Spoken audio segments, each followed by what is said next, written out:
அனைத்து மார்க்கங்களிலும் ஒரு ஆண் தன்னுடைய வாழ்க்கையிலே வெற்றி பெற வேண்டுமாக இருந்தால் அதுக்கு இல்லான் என்கின்ற தமிழ் பொருள் பொருந்தும்.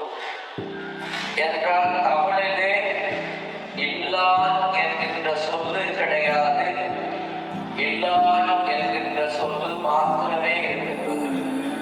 பவித்ரார்கள் இன்று முதல் உங்களுடைய நூலிலே சாய்ந்து தன்னுடைய சுகதுக்கங்களிலே நீங்கள் பார்த்துக் கொள்வீர்கள் என்கின்ற நோக்கத்திலே இப்போது கன்னிகாதானம் என்கின்ற மகாதானத்திலே அமர்ந்திருக்கின்றோம்.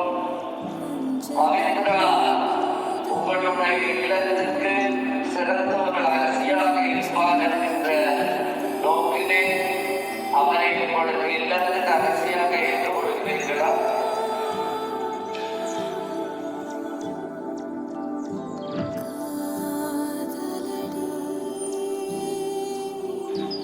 ஜனகனை உங்களுடைய இல்லத்துக்கு அரசனாக ஏற்றுக்கொண்டு என்றென்றும் அவருடைய சேர்ந்திருப்பீர்கள் என்கின்ற பாக்கியத்தோடு அவரை உங்களுடைய இல்லத்துக்கு அரசனாக ஏற்றுக்கொள்கிறீர்களா?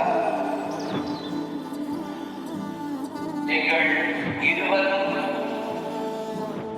இறைவனுக்கு இருக்கின்ற இரண்டு கண்கள் என்றென்றும் இருக்கின்றவரையும்